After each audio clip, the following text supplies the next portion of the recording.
Hello everybody, my name is Dragoon, and welcome to my deck profile for the MLP CCG pre-release weekend. I went down to Alpharetta, Georgia for the little sneak peek, and I got myself a little deck I like to show off to you guys. Whoa, it's coming off.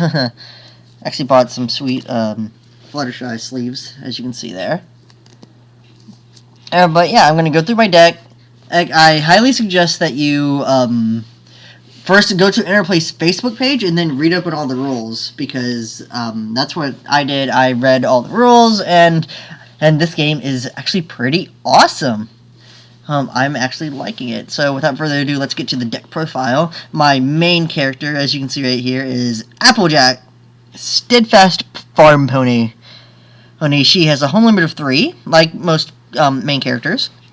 And when you confront this card's problem with more power than required, you turn this card over, and this card turns into the same thing. It's just but more powerful. The home limit becomes 4. She has Stubborn, which this card can still apply its power and effects during the during face-offs in the score phase, and then when one of your friends with this card at home or a problem is dismissed, you may put it on top of your deck. If you're watching this video and going, what the heck did I just say? Again, go to Facebook and you'll see what I'm talking about. I'll just put those right there. We're going to have a nice stack. And then for my draw deck, I have 3 Comet Tails, because I run a Honest and Magic build. This is Comet Tail, the Hail Bopper. And he's a low 1 cost, and he gives me 1 magic, and he has no effect other than that he's for my magic build. Next I ran 2 copies of Cherry Jubilee, Queen of the Hill. Well, she's 1 cost for 1 power, and she has an effect of this card gets +1. I'm trying to move the thing down since I'm doing that. Yeah, okay, that'll work. This card gets +1 for each resource on it. And I'll get to resources a little bit later in the deck profile. The next card I run 3 of, or that I happen to run 3 of, is 3 Apple Cobblers. And she has the Stubborn effect. She costs 1, and you need 1 Honesty already out on the board to get her out. And what Stubborn is you can still apply this card's effects to, or power to, face-offs and score phase, even if it's exhausted. And I hope you read that Facebook thing, or you at least know the rules. Because whatever. Next, I have 1 Professor Nye. I'll be honest, I never really drew him. And I would actually replace him with something better, but while he's at a problem with a report resource, he gets +1 power. Alright, and he has 1 power for himself, so yeah, it's pretty good. If you have like a resource deck, I guess. I'm not saying that you should build one, but it's whatevs. Next, I have 2 Igneous Rock, Pinky's dad. For 1, he's a 1 and 2 for 1. And when I say 1 and 2, I mean 1 power, 1 action token, and then 2 of whatever element he is, which is in this case Honesty. So so I'll say a lot of he's 1 and 2 and 1. He's 1, 2, and 1. So he has an effect of when you play this card, it gets +1 power until the end of the turn. So he'll count as 2 during the score phase. For the first turn, at least. Next, we have 3 Auntie Applesauce. She costs 2 action tokens. She has 1 power, and when this card is dismissed, you can put it in your hand. She's pretty good. Whoa. Whoa! Sorry about that. And our next card in this deck profile is 2 Blue Moon. And now, what the... Now, again, he has no effect, so he's just a 2 cost for 2, basically to solve those problems. Oops, and I didn't put those face down. My bad. And next we have Granny Smith. When you play this card, you may move a resource from one friend to another, so you can really like play around with your your opponent's resources. She has 2 power. She's all right, and she costs 2 and 1. Next we have Mayor Mare, the elected official. Oh, she only has 1 power, but her effect's really good. She costs 2, and you need 2 magic already out in the field, but basically, during your main phase, you pay 3 action tokens to move an opponent's character. Really good. Next, one of my favorite cards, Applejack Plant Leader. There for 3 and 2, and she costs 2, and then she has Stubborn, in which she, even if exhausted, she can still count. And then, when you win a face-off involving this card, your opponent discards a random card. Really good. I like her. I need more of her. And then we have Twilight Sparkle, or the Twilight Sparkle All-Team Organizer, just a very temporary card for this build at least. I kind of want to stick with this one because I really liked how it ran. I basically went 1 and 1. I only had time for like 2 games, and then I had to get out of there. It was getting really hectic. With this one, you exhaust this, during your main phase, you exhaust this card to gain 1 until your end phase.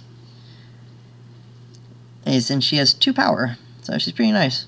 Sorry for the video quality, I know I'm saying this late, but now here's some of my more powerful cards. It's One Lady Justice, Judge and Jury. She costs 4 action tokens to get out. She has 3 power in Magic, and then you have your opponent's character your opponent's characters at this card's problem get -1 power during face-offs. So that's really good. I don't really want to go into too much detail until the game actually comes out, and then everybody knows what I'm talking about and be like, oh. Then we have this is one of my favorite cards. We have Drillbit Destruction Worker.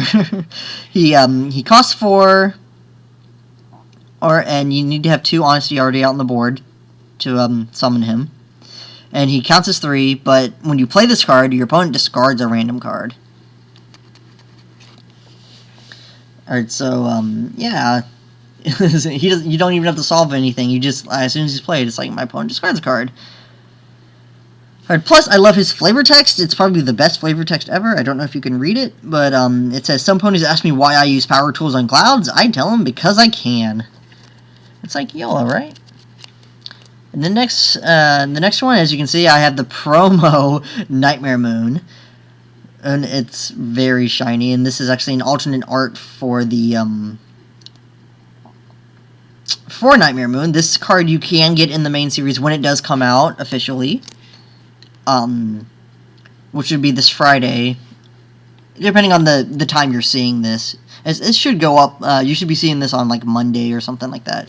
If not, maybe even tonight. Maybe, because I'm just gonna push that upload button right afterwards. But this is an alternate artwork for Nightmare Moon as a troublemaker. She's a villain, and when you uncover this card, all players discard their hands and draw 3 cards. At the start of each player's troublemaker phase, that player discards a random card. Oh yeah, big trouble.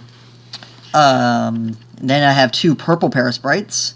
At the start of your opponent's troublemaker phase, they exhaust one of their characters. So, well, I mean, against my deck, this doesn't really have any precedence because most of my characters have Stubborn, so that's nice. Then we have 1 yellow Parasprite. This one, at the start of your opponent's troublemaker phase, they discard a random card. Alright, really good. And then we have Phlegm. Basically, at the start of the opponent's troublemaker phase, they exhaust one of their resources. Not many. If they're not playing many resources, it just becomes like you just play him, and he's just in the way. He has like no real effect, really. Next, we have my event cards that I used. I found this one to be really useful. This one is called Apples and Oranges. It only costs 1 action token to play, and then during your main phase, is when you can activate this card. You choose a honest or magic character that you have, or maybe just anywhere on the board, and then that character gets +1 +1 +1 orange, and then +1 purple until the end of their phase. I don't know whether to call it just orange and purple by their color, or just call it like +1 honesty and then +1 magic. But, you know, I'm probably going to say a combination of both throughout the video and throughout any future videos. But this is really good for summoning. Like, if you don't meet the minimum requirements to summon like something like Twilight All-Team Organizer, that can help you boost it. Next, I have one Double Check the Checklist. Probably one of my, I guess you could say one of my favorite event cards so far. I have yet to see like a full list of them. This is just the ones I got. This one says, during your main phase, look at the top 3 cards of your deck and put them back in any order. So it's really good. You can just kind of look at the future. And then we have one Duck and Cover. It's a face-off reaction. And basically when a face-off happens, you play this when you flip a card. And if you don't like that card, you can ignore that card's power, and then you flip a new one for like a second chance. Then here we have a Bully and a Beast, which is which, as you can see, it doesn't cost anything, but it requires you to have 2 honest out on the board, and it only works when in a Troublemaker face-off reaction. You play after you flip a card for the Troublemaker. You ignore that card's power, and you flip a new card. So that's nice. And then next we have our resources. This particular one is a report. And it's called Fighting for Friendship. I run 3 of them. They're really good. You play this on a problem, and your characters at that problem get +1 power during face-offs. So whether you're trying to get rid of a villain, or you're starting to solve the problem, they get +1 when you face off. This resource is an accessory, which means you put it on a friend. It actually says so on the card. It says play on a friend. Try to get it on the thing. It says,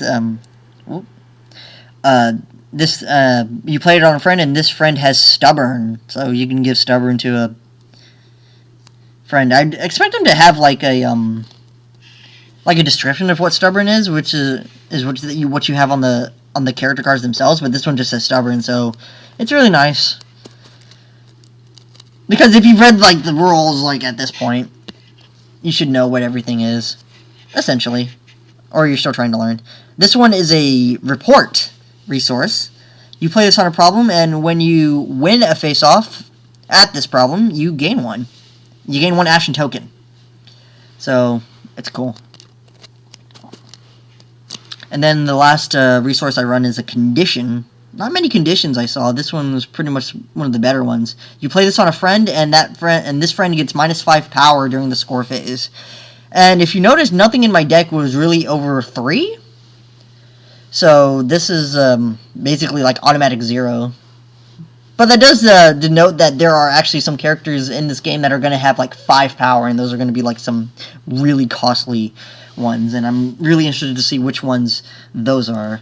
And then finally, I have this is the 10-card problem deck that you have to have. You can have up to 2 copies of the same problem in the deck, but you have to have at least no more and no less than 10. And you have to have at least 1 starting problem to start it. And like this one is a starting problem. This one's called Avalanche. I'll try to move it here. When a player confronts this problem, that player's opponent discards a card, so that's good. I played 2 of those. As per the rules, and then here's Runaway Cart. This is just a starting problem, so I played 2 of those as well. Making sure I'm not grabbing 2. And then this is a one-of, I know. This is a Monitor Everything. The best card, one of the best problems you can run into. But, and it's a starting problem. So, report resources played on this problem have their costs reduced by 1. So, something like Fighting for Friendship, its cost will be reduced by 1. It's usually 2 and 2. 2 action tokens and 2 magic. So, it'd actually be a 1/2 on that one. And then here's another starting problem with no other effect other than this one's called It's Alive. Just to start, I have 2 of them. And then we have one of my favorites, Want It, Need It. The first player to confront this problem with a honest character or with at least 3 power, scores an additional point. And so, actually, I did the math, and there's like, you can correct me if I'm wrong, but it's potentially like 4 points to the first one that can get it, because it has 2 bonus points, and then you get the point just for confronting it, and then the effect goes off. You get the extra point, so that's 4. That's plus 4. That's amazing. And then here's Raz this Barn. Honest friends cannot be dismissed, or orange friends. That's nice. And it has 3 bonus points. That's a big one. And last but not least, I need answers. During your main phase, players may dismiss one of their friends here to gain 1 action token. And which I could probably do with my deck, you know, with some nice plays. But that was my MLP CCG pre-release deck profile, I guess. This is not permanent. This is not what I would be playing at like a tournament or anything like that. It just the cards that I got the pre-release from the booster packs. Some of them, like the Nightmare Moon card that was in here. If I could find it real quick, there it is. It's like this Nightmare Moon. I actually got in like a raffle drawing, and I was lucky enough to get one. And you know, I also got like the you may see it online somewhere, the Rainbow Dash to the Rescue promo card.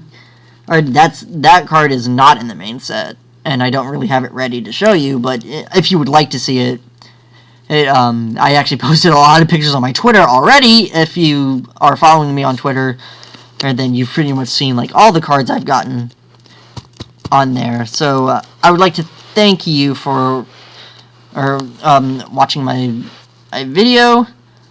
Oh, please leave a like, a favorite, and comment. And in the comments, I want you to tell me like which deck did you get? Did you get the one I got? Did you get the Applejack and Twilight? Or did you get the Rainbow Dash and Rarity? And did you start with AJ? Or did you start with Twilight? Did you start with Rarity? How did you like the Rarity deck? I want to know a lot of things, guys. There's just a lot of them. So once again, I thank you for watching this video. And I will see you guys in the next CCG video. So later.